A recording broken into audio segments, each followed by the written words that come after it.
No one is coming to save Newfoundland. Well, they'll tell you that that's what they're doing. They'll tell you they're doing everything for you, for Newfoundlanders, to bring you into the future. But no one's going to save us. Most men go into politics with a real desire to help his fellow men and to become famous doing it. Mind you, there's nothing wrong with having the ambition to become famous. I've had that ambition all my life. And even now, while I'm speaking, though it won't be heard except from the grave, I hope that what I'm saying will cause people to say, well, Joey wasn't too bad. He made his mistakes, of course he did, but his heart was in the right place, and that's a good ambition for a public man to have.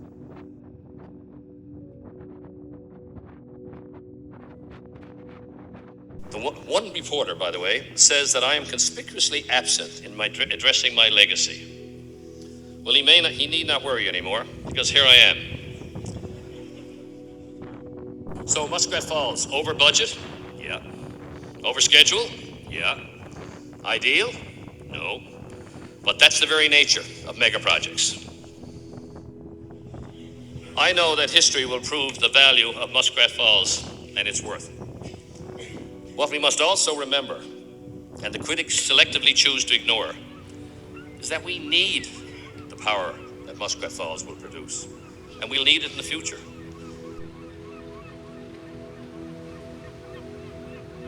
Tired of the megalomaniacs that are no different really than the merchants from the west country of England back in the 1500s that are using Newfoundland as their own personal piggy bank, their own means to status. And it's not just the megalomaniacs. We got people that I genuinely believe have the best intentions, but they're morons. Over-promising, under-delivering, tenfold. Sprung claims he has a secret process that grows a cucumber from flower to this size in just 6 days. He needed an investor to help relocate the business.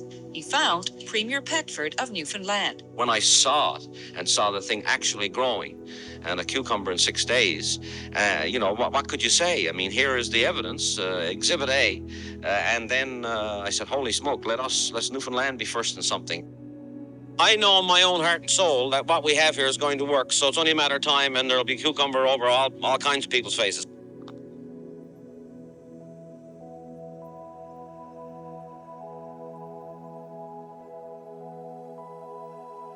We're treated so well in Stephenville by the people. That's the thing, is like we will be building drones at the airport. We will be having 1,000 jobs because we want to have a world-class airport for all these world-class projects that are coming in. I recall a conversation you and I had, and you mentioned that you were talking to several passenger carriers that you were working on deals with now. It's been over a couple of years.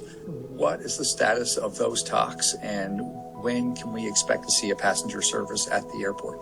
In the fall, before the end of 2024, we will have a passenger service. We have a deal signed for an airline to come in before Christmas. That's our goal, by the end of 2024, to have passenger service restored, and we will.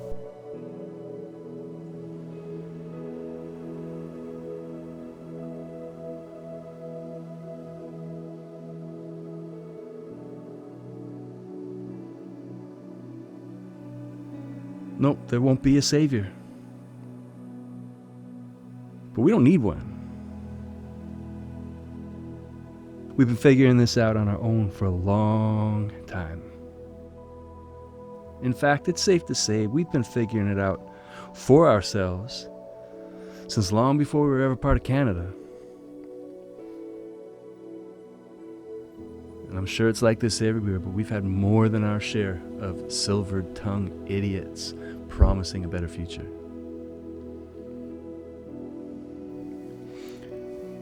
I don't have a silver bullet. I'm not the savior. I don't have all the answers. All I have is this little YouTube channel and a few loyal viewers and a little bit of skill with the camera. I'm not going to change Newfoundland's trajectory, but I'm going to talk about Newfoundland's wins to celebrate them. And I'm going to talk about mistakes that we make to hopefully avoid making them again in the future.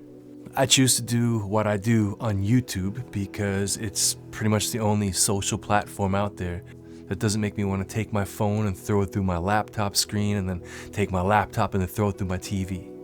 YouTube has its own issues, but in my opinion, it's not as bad as the other platforms. And I'm pretty proud to say that I'm part of something right now, something that's sort of crept up over the last couple of years, but something I'm really proud to be part of. I feel like there's something kind of special happening right now with some really, really talented and interesting Newfoundland-focused creators. I do what I do here, and I tell my stories about Newfoundland, but I'm far from the only person doing this.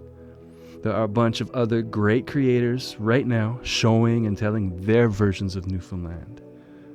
You got creators creating the outdoors type of content, which of course is very appropriate for Newfoundland. It may not be my world, but I'm interested in watching it from an outsider's perspective.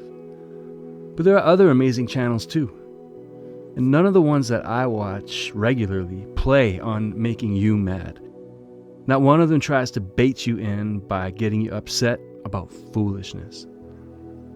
All of these folks, as far as I can tell, are happy to make videos of themselves camping in the snow or trying one of Newfoundland's awesome restaurants or whatever the hell these guys are up to this week.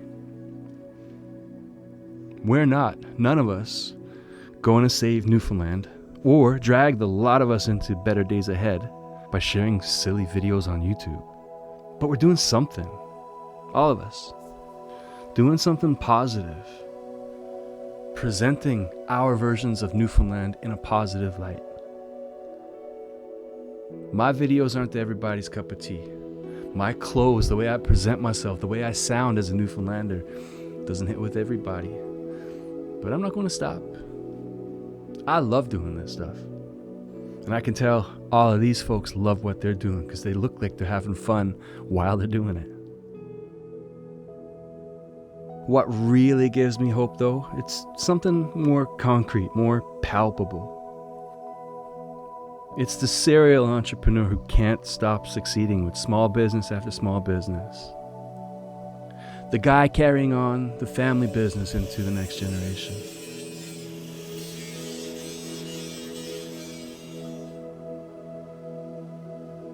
The barber is opening up another location of their shop on the island just to keep up with the demand for their services.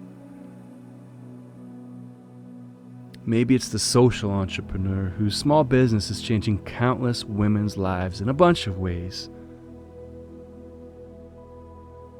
Or the couple from Saskatchewan, by way of Mexico, providing authentic comidas for Newfoundlanders wherever they're born. What about the naturopathic doctor who's working to help Newfoundlanders find better health in new ways? This is just the tip of the iceberg, yet these folks alone have created dozens of good, stable, well-paying jobs. It doesn't stop with small business. Newfoundland is rich in art of all sorts, but in particular, we still punch way above our weight in the world of music. A wise man once said, we can't eat the air and we can't drink the sea, but these artists make the struggle a little more bearable.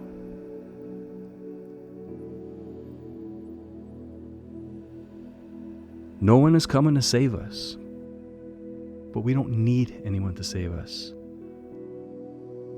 We're still here, and as long as we keep our feet on the gas, we'll be fine.